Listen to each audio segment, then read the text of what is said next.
നമസ്കാരം. റാഫ്റ്റോക്ക് ഫുട്ബോളിലേക്ക് അവർക്കും സ്വാഗതം. ഫിഫ ബെസ്റ്റ് പുരസ്കാരദാന ചടങ്ങ് ഖത്തറിൽ ദോഹയിൽ പുരോഗമിക്കുകയാണ്. ഇപ്പോൾ ഫിഫ ബെസ്റ്റ് അവാർഡ്സിലെ ഫിഫ ബെസ്റ്റ് ഗോൾ കീപ്പർ പുരസ്കാരം Argentine super goalkeeper Emiliano മാർട്ടിനസിന്. ഈ പ്രഖ്യാപനം നടത്തിയത് ഇതിഹാസ ഗോൾ കീപ്പർ ജിയാൻ ലൂഗി ബഫണാണ്. അദ്ദേഹമാണ് വിന്നർ അനൗൺസ് ചെയ്തത്. ഒരിക്കൽ കൂടി അർജന്റീൻ ഗോൾ കീപ്പർ എമി മാർട്ടിനസിനെ തേടി ബെസ്റ്റ് ഗോൾ കീപ്പർക്കുള്ള പുരസ്കാരം എത്തുകയാണ്.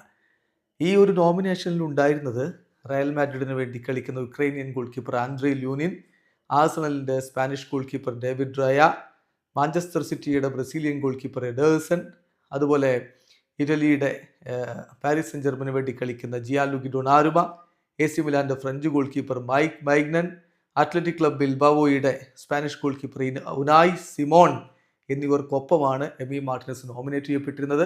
ഇപ്പോഴിതാ എമി മാർട്ടിനസിനെ ഇത്തവണത്തെ ഫിഫ ബെസ്റ്റ് പുരസ്കാരദാന ചടങ്ങിൽ മികച്ച ഗോൾ കീപ്പറായി തെരഞ്ഞെടുക്കപ്പെട്ടിരിക്കുന്നു. മികച്ച പ്രകടനമാണ് പോയ സീസണിൽ അദ്ദേഹം അർജന്റീനയ്ക്കും അദ്ദേഹത്തിൻ്റെ ക്ലബായ ആസ്റ്റൺ വില്ലയ്ക്കും വേണ്ടി നടത്തിയത്. കോപ്പ അമേരിക്കയിൽ മുത്തമിടുന്നതിൽ അദ്ദേഹം പ്രധാനപ്പെട്ട പങ്ക് വഹിക്കുകയും ചെയ്തു. ഏതായാലും എമി മാർട്ടിനസ് ആണ് ഇത്തവണത്തെ മികച്ച ഗോൾ കീപ്പർ. വീഡിയോ അവസാനിക്കുന്നു. ഫുട്ബോൾ ലോകത്തെ കൂടുതൽ വിശേഷങ്ങളുമായി റാഫ്റ്റോക്സ് വീഡിയോ എത്താം.